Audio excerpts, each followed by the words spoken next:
Hey guys, so just want to elaborate. It just seemed extremely brief for the subject, the last video on selection process.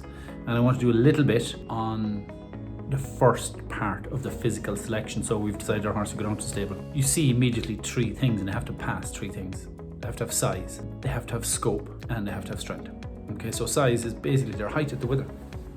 And you take into account if it's a May foal or if it's a January foal, but the height for their age.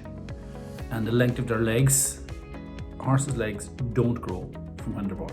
That's wrong. They do grow a tiny bit, but if they've got short legs, they're not going to be very big. Scope is the amount of ground they stand over, or some people say it's from their pole to their rump. Okay, it's basically length.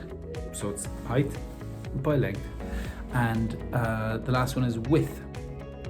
So strength is width, and a horse should be, when you stand behind it, should have a big wide pelvis. Most good horses do. Strength in front, so it varies. Dirt horses generally have a big forearm, big shoulder.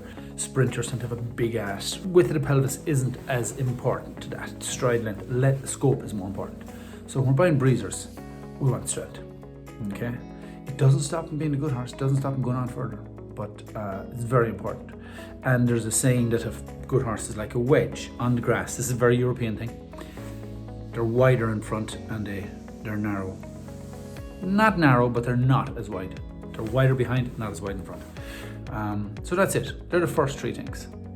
And I'm going to send on a video from a master, Vincent O'Brien.